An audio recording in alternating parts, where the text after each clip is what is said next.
Dígale al que está al lado suyo, somos salvos. Qué alegría, ¿verdad? El gozo de la salvación. Salvación por la gracia, salvación por la obra redentora del Señor Jesucristo. ¿Cuánto costó salvar a la humanidad? No tiene precio.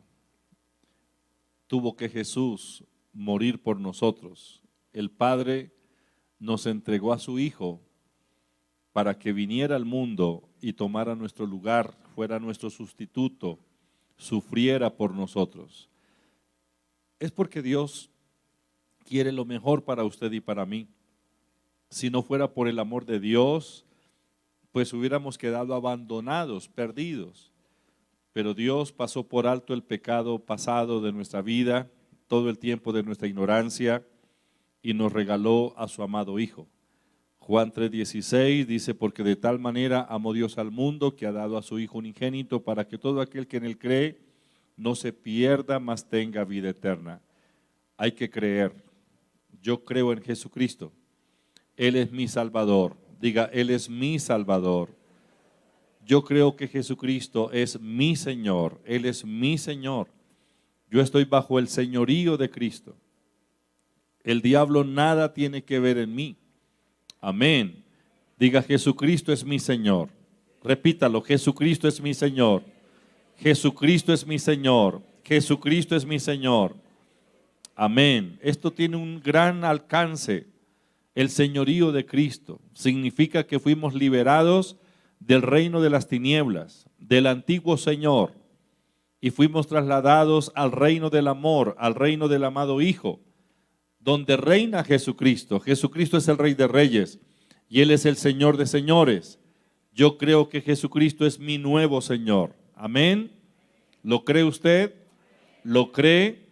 Créalo. Jesucristo es nuestro nuevo Señor.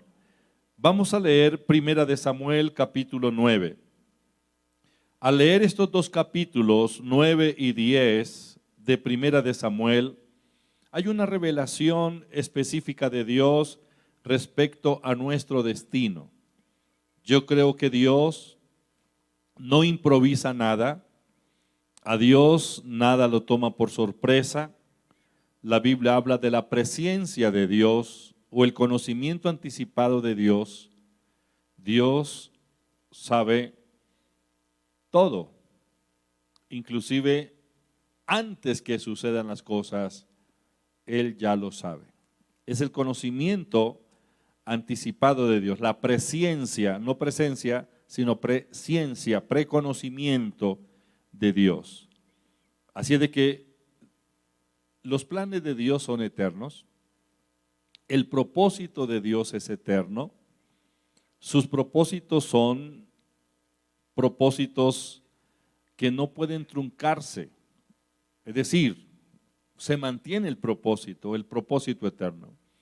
El problema para muchos de nosotros es el desconocimiento de ese propósito, el no saber cuál es el pensamiento específico de Dios para nuestra vida, cuál es el propósito de Dios para nuestra vida, por qué estamos aquí en la tierra, por qué estamos viviendo. Y lo más doloroso es que muchas personas han muerto y nunca supieron por qué vivieron, nunca supieron. Es decir, pasaron y simplemente pasaron, pero no fueron trascendentes y terminaron muchos en la frustración porque nunca supieron por qué estaban. Algunos pensaron que habían venido era a sufrir, que habían venido por accidente, que habían venido por equivocación, que qué terrible vida, que era mejor que se le acortaran los días, porque hay gente que ora así, ¿no? Señor, acorta estos días, ya no aguanto más. Nunca supieron cuál fue el motivo de su creación. Ustedes y yo estamos en el pensamiento de Dios. Desde antes de la fundación del mundo, Dios pensó en nosotros. La humanidad, todos los seres humanos, desde Adán hasta el que está naciendo hoy y los que nacerán mañana y los que vengan después, Dios los concibió o nos concibió desde antes de la fundación del mundo con un propósito. Eso es lo que la Biblia habla de el propósito eterno. ¿Han leído eso? Efesios 3:11 nos habla del propósito eterno de Dios que es revelado por medio de Cristo conforme al propósito eterno que hizo en Cristo Jesús nuestro Señor. Y cuando leemos Efesios capítulo 1, versículo 4 y versículo 5, la Biblia nos habla que nosotros fuimos escogidos en Cristo desde antes de la fundación del mundo. Nuestro propósito está escondido en Cristo, está en Cristo. Es el propósito revelado por medio de Cristo. Todos los seres humanos nacimos, estamos aquí, pasaron muchos millones por este mundo y no fueron accidentales, sino que nosotros vinimos con propósito. Estamos aquí con propósito. Hay un propósito, o mejor, una designación, o mejor, un destino. Porque destino es o significa designar a alguien para un fin. Entonces, ¿cuál es el fin por el cual estamos nosotros aquí? Todas las cosas fueron creadas con un fin, ¿o no? El carpintero hace su obra con un fin y tiene la capacidad de hacer diferentes clases de muebles, hasta casas. Obvio, cuando él hace la mesa, sabe que la mesa va a cumplir un fin. Cuando hace la silla, sabe que la silla cumplirá un fin. Y así sucesivamente. El zapatero se especializa en hacer calzado. Y él sabe que el calzado que hace va a cumplir un fin. Ese resultado de su trabajo, ese resultado de su sabiduría, de lo que él, la habilidad que él tiene, ese resultado tiene un fin. No puedo destinarlo de otra manera. El zapatero, el que hace el calzado, no hace calzado para que se use el zapato como si fuera un pocillo. ¿Es lógico? Echarle el café al pocillo y tomar de ahí. Bueno, alguien lo puede hacer, pero está haciéndolo incorrectamente. ¿Cómo? Pero si usted hace el pocillo y lo quiere usar como zapato, es decir, el pocillo tiene un fin, el calzado tiene un fin. Mientras que el calzado protege el pie, el pocillo sirve para beber. ¿De acuerdo? Pero si yo cambio la destinación o el fin, pues eso no funciona como debe funcionar. ¿Tomo café en el zapato? Bueno, si alguien dirá, yo sí puedo hacerlo, tómeselo pues. Pero no está dándole el fin al calzado por el cual fue creado. ¿Me pongo el pocillo en el pie? Sí, póngaselo. ¿Quién le va a impedir? Póngaselo. Pero ¿está cumpliendo el fin el pocillo? No. O sea, ¿cuántas cosas están fuera de la razón de ser? Es decir, no se les está o no están cumpliendo el destino por el cual fueron creadas. A ver si me hago entender. Cuando Dios nos creó con destino, nos creó con una designación. Hay un propósito y es el propósito eterno, el cual o por el cual ustedes y yo fuimos creados. Usted fue creado con propósito, usted fue creado con un destino, con una designación, o mejor, con un fin. En otras palabras, Dios nos creó en este tiempo en este mundo porque nosotros somos necesarios y debemos cumplir un fin, tanto en lo social como también en la vida de la iglesia. Usted se desempeña según su profesión. Hay personas que han vivido toda la vida empleados y bueno, ya van a alcanzar su pensión. Gracias a Dios, y está muy contento porque hay personas que dicen, yo le apunto a mi pensión. Eso es todo lo que yo quiero, ser pensionado. Bueno, ojalá se pensione antes de la reforma pensional que va a venir este año. Pero, y usted se consagró a vivir empleado. ¿Cumplió el fin? ¿Cumplió el fin?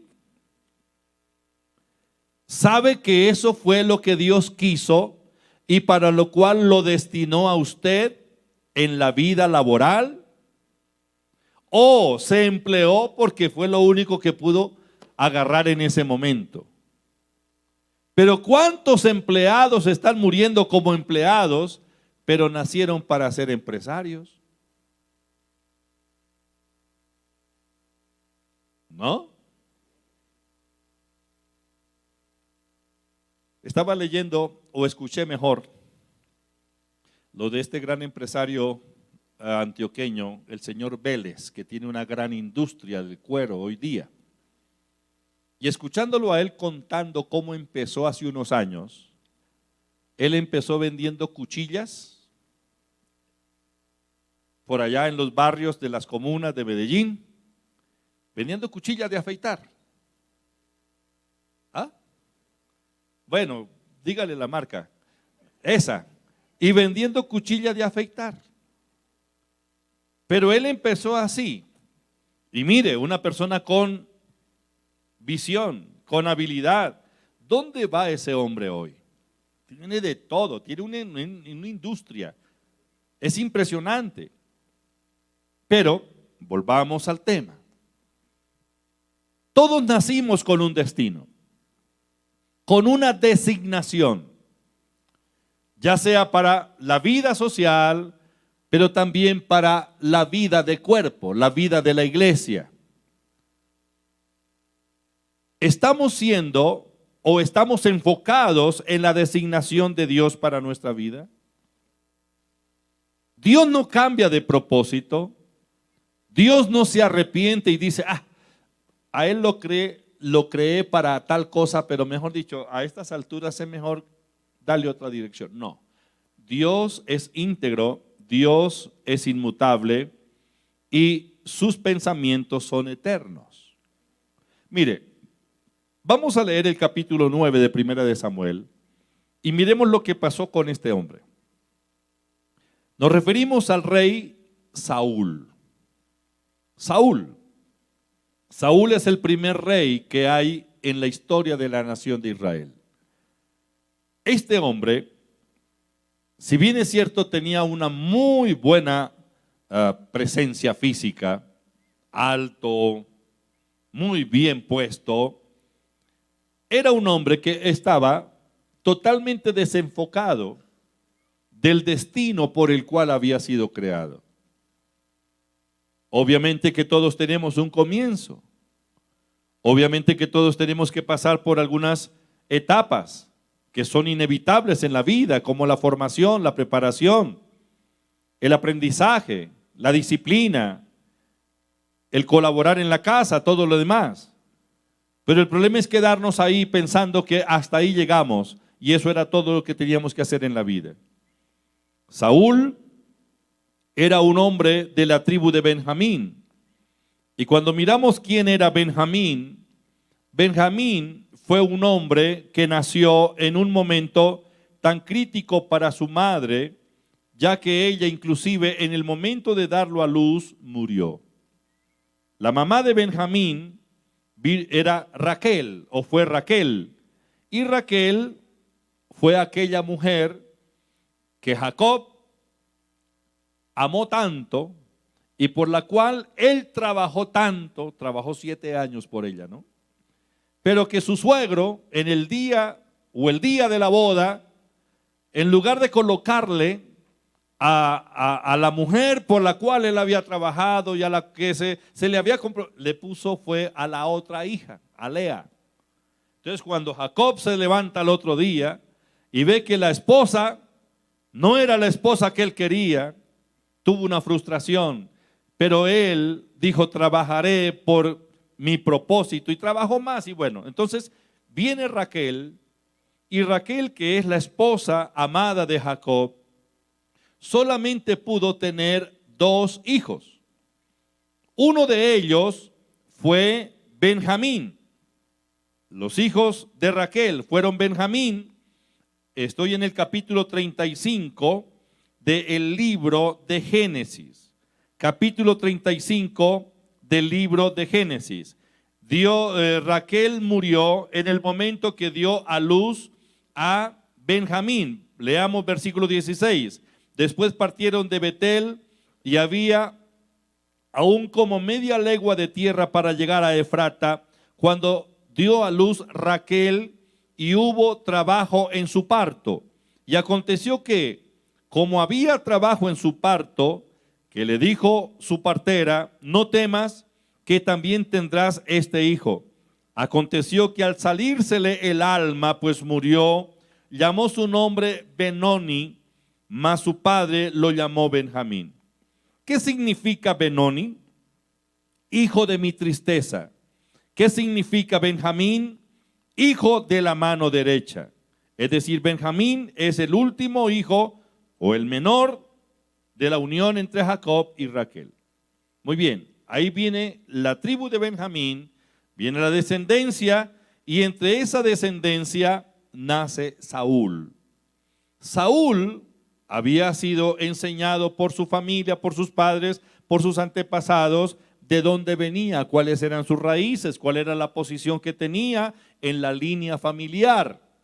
Y Saúl sabía, por ser de la tribu de Benjamín: yo no estoy a la cabeza, yo estoy en la fila, ocupo un lugar secundario, no tengo los privilegios como sí los puede tener el primogénito, porque el privilegio para el primogénito es muy notable.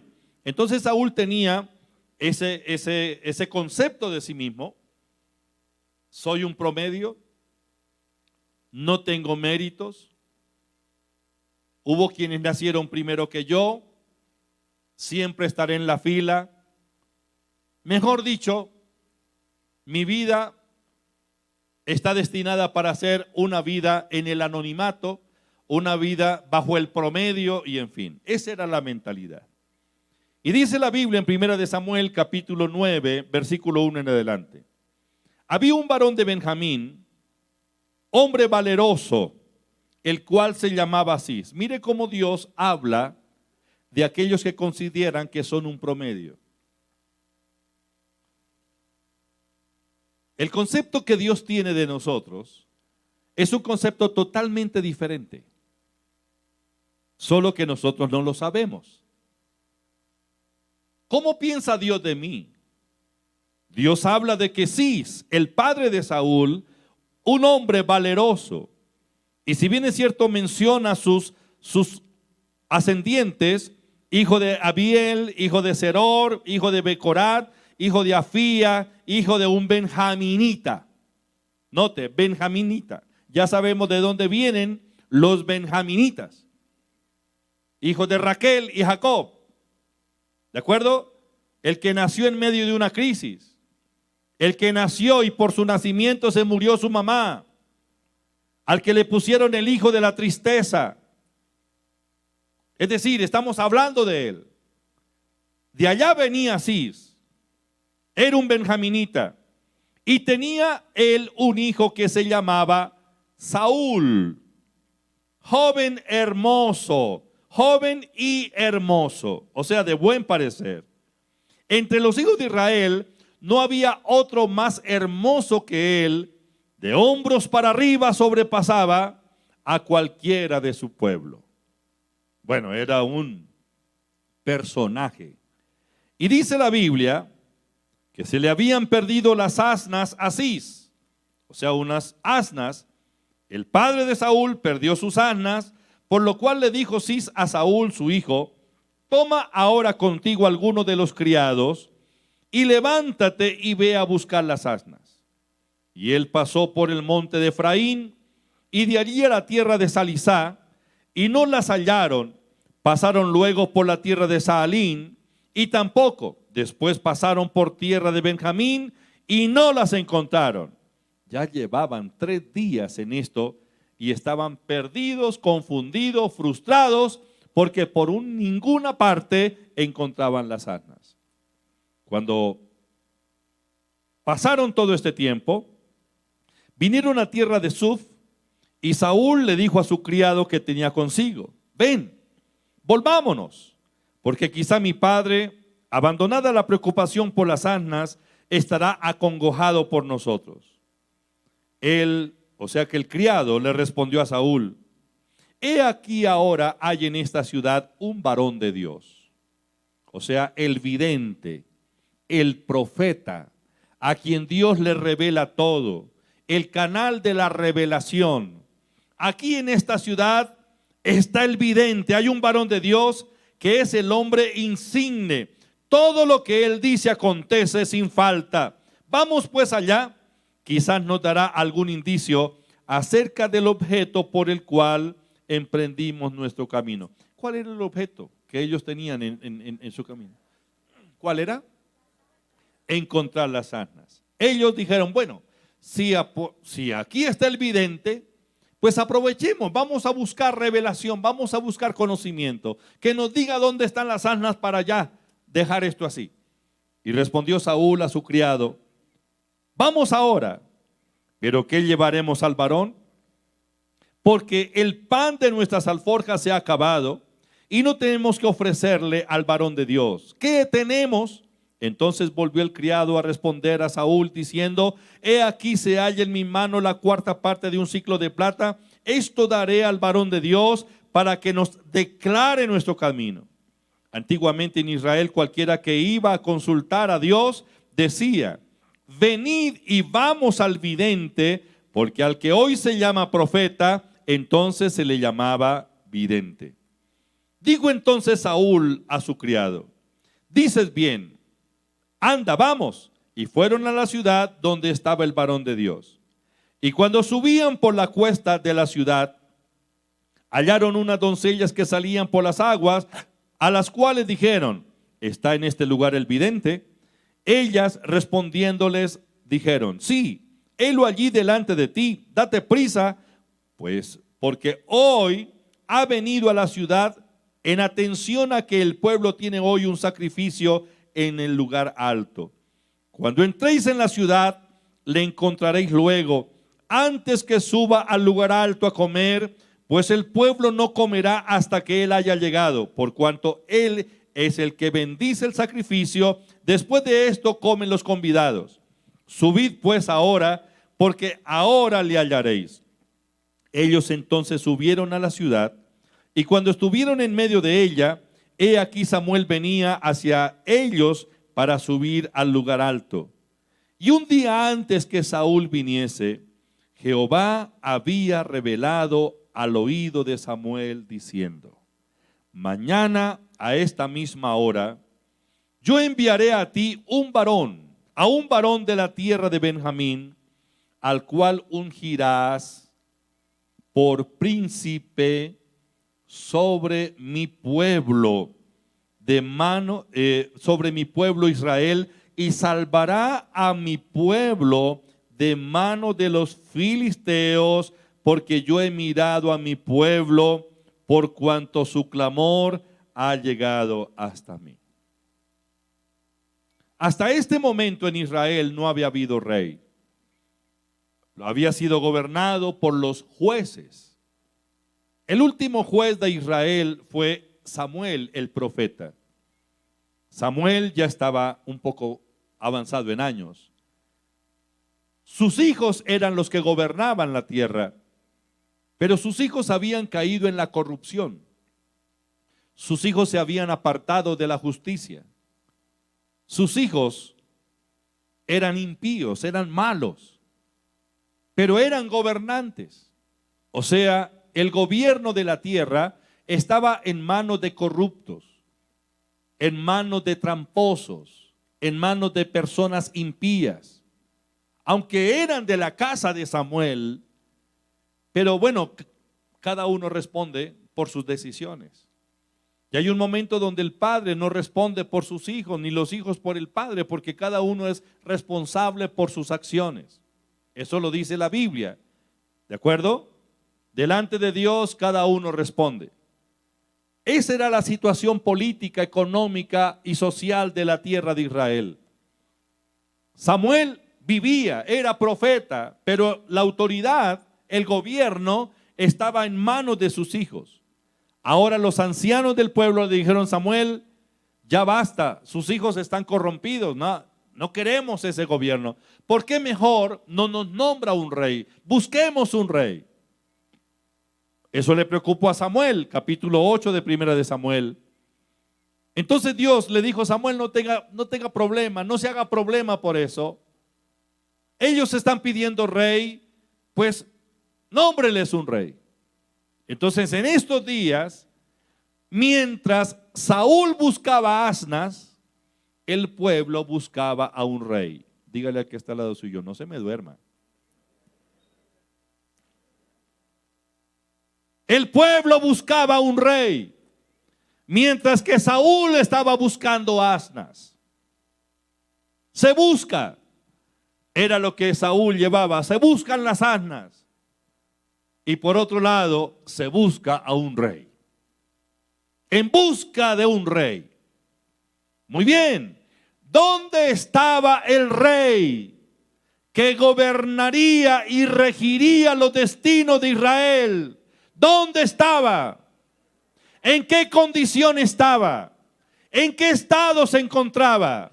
Uno, frustrado, cansado, perdido, confundido, buscando las asnas. Saúl sabía cuál era su designación. Saúl sabía cuál era el destino o el fin por el cual había sido creado. ¿Lo sabía o no lo sabía?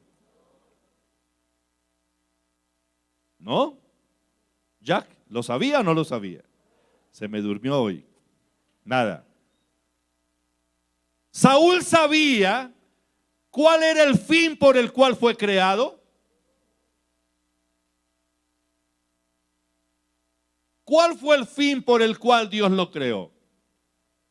Mire, antes que el profeta Samuel lo viera, antes que el profeta Samuel hablara con ese hombre, el día anterior Dios le reveló a Samuel: mañana vendrá uno que viene de la tribu de Benjamín y él es el rey que regirá, gobernará a mi pueblo. ¿Fue una improvisación de Dios? Me pregunto yo. Yo les dije hace un momento que ninguno de nosotros nació sin propósito, que todos nacimos con propósito. Usted nació con un propósito, yo nací con un propósito. Es el propósito eterno de Dios para usted y para mí. Todos los seres humanos nacimos para cumplir un fin aquí en la tierra, tanto en lo social como también en la vida de la iglesia, en la vida del cuerpo. Bueno, Saúl estaba haciendo una tarea, no era pecado lo que estaba haciendo, pero estaba un poquito fuera del fin o del lugar. Él estaba enfocado, él estaba preocupado, buscando solo lo natural. Mire, muchos de nosotros nos dedicamos toda la vida a buscar cosas que no son trascendentales. Nos dedicamos a ello. No es lo trascendental, pero ahora viene la pregunta: ¿qué es lo trascendental? Pues lo que realmente es trascendental es cumplir el fin por el cual fuimos creados. ¿No? Podemos hacer muchas cosas, pero no vamos a trascender. Podemos hacer muchas cosas, estar en muchas actividades, pero terminar frustrados, cansados, confundidos, porque aunque trabajamos mucho en algo, no vemos resultados. Los resultados como que nos huyen. Saúl había estado 3 días buscando. Mire, el hombre no era negligente, el hombre era diligente. Y agarró el mandato de su padre con tanta seriedad que durante 3 días estuvo para arriba y para abajo recorriendo toda esa región buscando las almas. Estaba ocupado, estaba haciendo algo, solo que terminó frustrado, confundido, cansado. Ahora, Dios le dice al profeta Samuel: mañana a esta misma hora, es decir, en 24 horas, estará delante de ti el rey, al cual tú ungirás para que seas el príncipe de mi pueblo. Es decir, Dios reveló al profeta, le reveló al profeta el fin por el cual había sido creado Saúl. No importa el tiempo, el sitio, la ocasión o el motivo por el cual nacimos, humanamente hablando. Lo que importa es que nacimos y fuimos creados porque estuvimos en la mente de Dios desde antes de la fundación del mundo, y nacimos en el lugar donde nacimos, a la hora que nacimos, y en la familia y en la cuna donde nos criamos, pero eso es independientemente a la designación eterna de Dios para nuestra vida. Humanamente hablando, Saúl no aplicaba para ser el príncipe porque él no era el primogénito. Pero aquí no es cuestión de méritos, es cuestión de gracia y de designación de Dios.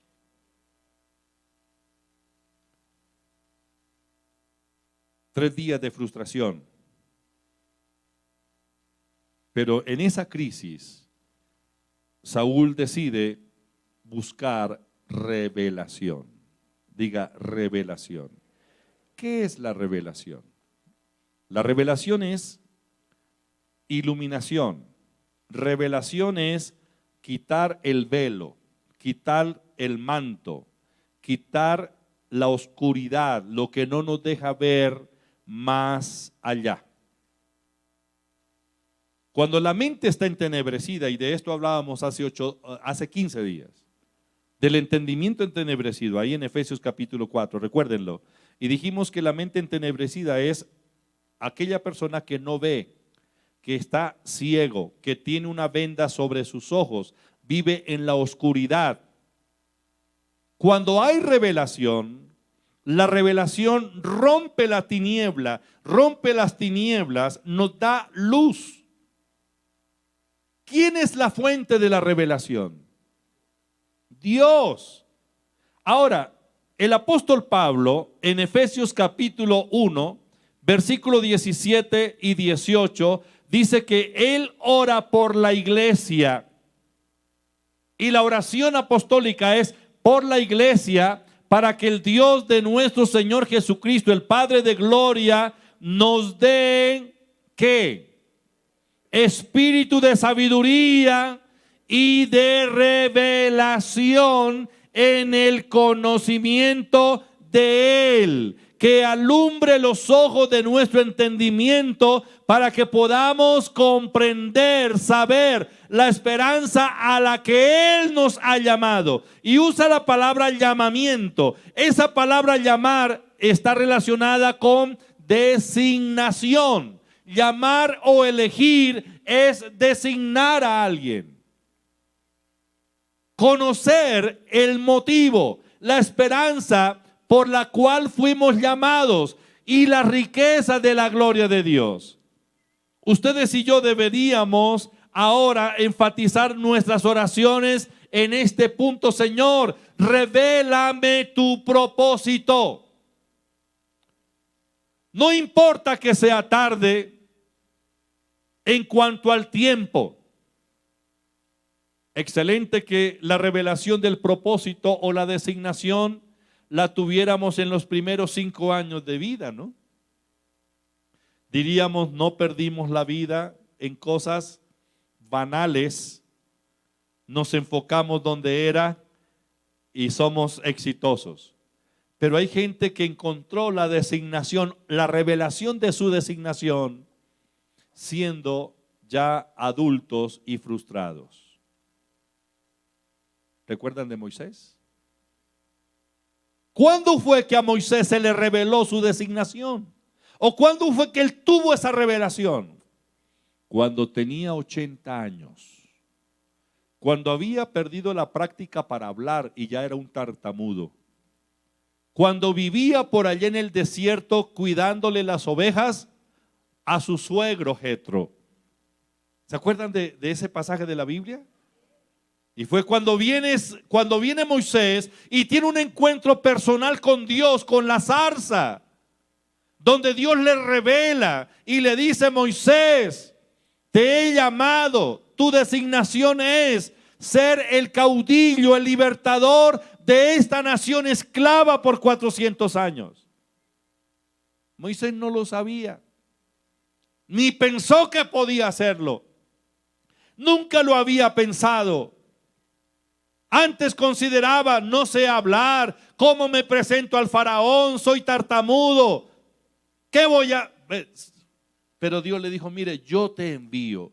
Ahora, cuando Dios nos designa, cuando Dios nos designó para un fin, Él está listo para darnos la capacidad para que nosotros hagamos la tarea como debe ser y la hagamos con excelencia. ¿Qué fue lo que Dios dijo que debía hacer Samuel con Saúl? Lo ungirás, lo ungirás. ¿Qué es la unción? La unción es la habilidad, diga habilidad, la capacidad de Dios derramada, manifestada en el ser, en el hombre, en la mujer. Aquello que lo habilita, lo llena de las capacidades, de los dones para hacer la obra excelente.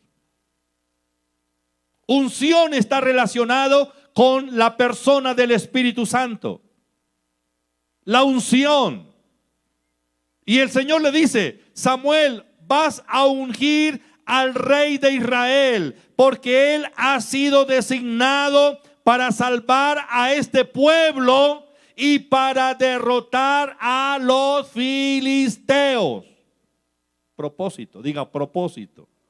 Diga propósito. ¿Para qué nació Saúl? ¿Para qué nació Saúl? Para ser el salvador o libertador del pueblo oprimido y para derrotar a los filisteos. Eso era todo.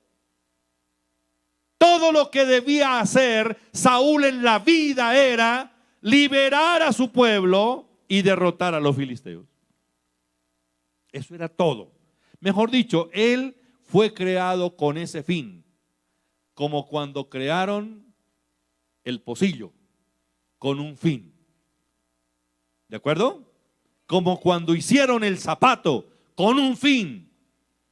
El problema es que cuando el zapato no funciona como zapato y se quiere colocar como collar, bueno, eso está terrible, ahí ese collar. Se ve, sí, pero eso no fue hecho para eso. Él no lo sabía. Él no lo sabía. Pero Dios le dijo: venga, le revelo el propósito. Pero no solamente se lo revelo, sino que lo unjo, lo capacito, le doy los dones, la capacidad para que opere en esa dimensión. No se preocupen más por las asnas están bien, esas las encontraron hace 3 días. Hace 3 días que las asnas están allá en el potrero. está todo bien. Ahora tiene que enfoque su vida en el propósito eterno. Colóquese de pie. Hemos trabajado toda la vida. Hemos hecho muchas cosas en la vida, pero seguramente en nuestros corazones no haya una plena satisfacción. No sé si a alguien le esté pasando eso en estos días. Alguien sabe que está haciendo lo que está haciendo porque le toca hacerlo, pero dice, no, yo creo que se puede hacer algo mejor. Ve, si eso está pasando en su corazón, es el momento para buscar revelación. ¿A dónde vamos? ¿A buscar un profeta? ¿Vamos hasta Ushuaia y hablamos con Pablo Lai? Bueno, si quiere vaya, visítelo. Pero no vaya a buscar al profeta a Argentina o a Estados Unidos, a Cindy Jacobs o a quien sea. No. No es que yo no crea en el ministerio profético. Es que yo creo que la revelación va a llegar directamente de Dios a su corazón. Y esa revelación va a venir a través de la palabra, por la acción del Espíritu Santo. Usted debería tomarse un tiempo para orar, para estar a solas, para ponerse en una actitud de calma, de reposo emocional, espiritual. ¿Qué tal no le cae mal un ayuno? No le cae mal apartarse un mediodía, un día, a leer la palabra, a orar y comenzar a decirle, Señor, revélame tu propósito, Señor. Yo estoy haciendo aquí en la vida muchas cosas que de pronto no están satisfaciendo tu voluntad y yo tampoco estoy satisfecho. Señor, ¿qué debo hacer? Sigo como empleado, Señor, pero pues que me paguen bien. O Señor, ¿será que esta coyuntura es para que yo entre en otro nivel? ¿Yo podría ser empresario? No tengo dinero, pero tú lo tienes. Si empiezo vendiendo cuchillas de afeitar, no es un desvare. Puede ser el principio para la consumación de un propósito. ¿No le parece? Y puede convertirse en el gran empresario. Pero eso está bien en lo laboral, en lo social, líder de su comunidad. Aquí están los líderes de la comunidad, pero no lo sabemos. Pero también yo tengo que buscar el propósito de Dios y mi ubicación en el cuerpo de Cristo, la iglesia. Señor, ¿qué debo hacer yo en la iglesia? ¿Cómo voy a funcionar en la iglesia? ¿Por qué yo fui redimido? ¿Por qué nací? Señor, ¿estoy cumpliendo con la misión solamente viniendo al culto y saliendo y listo? ¿O hay algo más para hacer? No había pensado en eso usted, ¿no? Yo creo que estoy al frente de muchos maestros de la palabra de Dios, de profetas, de evangelistas, de pastores, de misioneros, pero usted no lo sabe. Ni siquiera lo había pensado. Y no lo ha pensado porque en la cabeza solamente hay asnas. Cuando yo solo pienso en asnas, me desenfoco del reino. ¿No le pasaba eso a Saúl? Todo lo que había en la cabeza de Saúl era, ¿dónde estarán esas asnas? ¿Dónde estarán? No, él, todo lo que pensaba era asnas. La imagen era de asnas. Pero Dios tenía el pensamiento claro para él. No es un buscador de asnas, sino es un rey que regirá, salvará a mi pueblo y derrotará a sus enemigos. ¿De acuerdo? Señor, ¿qué debo hacer? Cierre sus ojos. Yo voy a orar esta semana para que Dios nos dé revelación. Allá donde se encuentra. Señor, ¿cuál ¿cuál es mi papel en este mundo hoy? En mi barrio, en mi ciudad, en mi país. Señor, ¿cuál es mi papel laboralmente hablando? ¿Estoy equivocado con lo que estoy haciendo? ¿Por eso estoy frustrado? ¿Por eso las cosas no me salen? Señor, revélame. Revélame. Pero también, Señor, revélame cuál es mi lugar en el cuerpo de Cristo, en la iglesia. ¿Qué debo hacer? Señor, háblame. Quiero funcionar en tu cuerpo. Quiero funcionar en la iglesia como tú quieres que yo funcione. Dame el don, dame la unción. Señor, ¿qué quiere? ¿Que sea un servidor? Voy a ser un servidor. Voy a ponerme al servicio. ¿Qué quiere, Señor? Que yo sea un maestro de la palabra. Me voy a preparar, Señor. Quiero cumplir con esa misión. ¿Qué quiere, Señor? Que yo vaya a tal parte a predicar tu palabra. ¿Por qué no le pregunta a Dios? Revélame, Señor. Pídale, revélame, Señor. ¿Qué quiere que yo haga?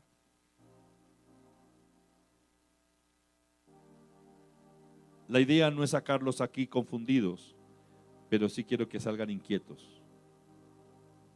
Y que esta semana estemos pensando, Señor, ¿será que estoy buscando las asnas y me desenfoqué del propósito eterno?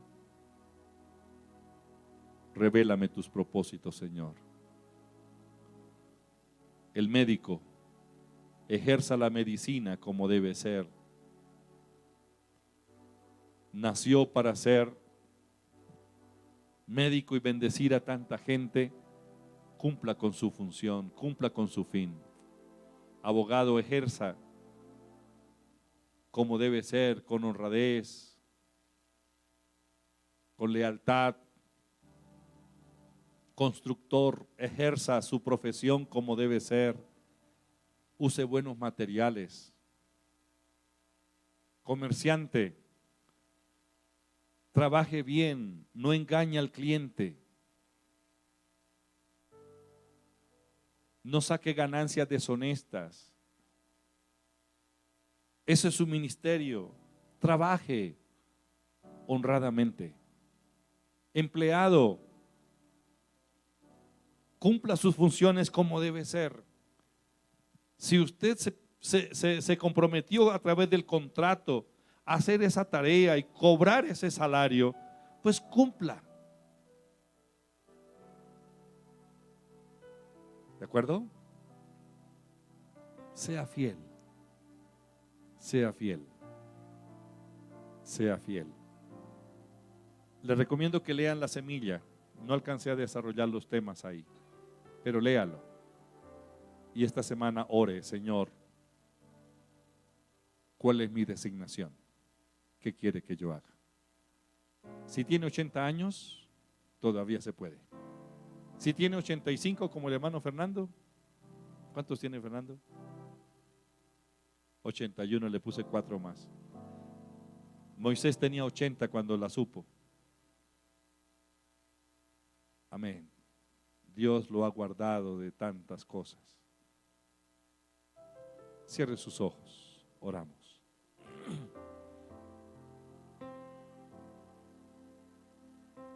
Están como inquietos, ¿no? Están como pensativos. La idea no es sacarlos confundidos, sino inquietos.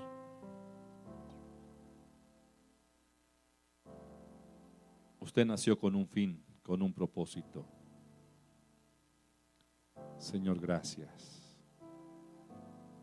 Gracias.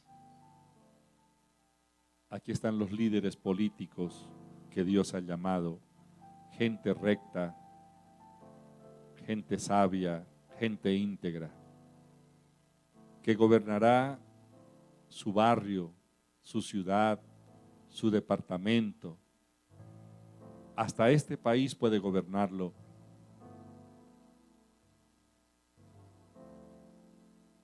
Si esa es su designación, métase ahí donde Dios quiere que esté.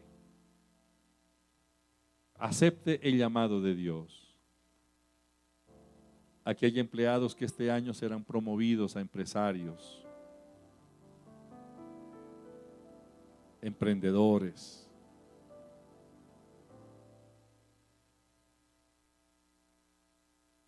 Este año usted puede comenzar a hacer algo para Dios en la iglesia, porque usted tiene muchos talentos, mucha capacidad para hacerlo. Dígale: Señor, aquí estoy, heme aquí, úsame. ¿Qué quiere que yo haga? Gracias, oh Dios. Te alabamos y te bendecimos, Señor. Abra sus manos, hable con Dios. Dígale: Señor, necesito revelación. Espíritu Santo, revélame tus propósitos, tus pensamientos. Gracias. Gracias, Señor.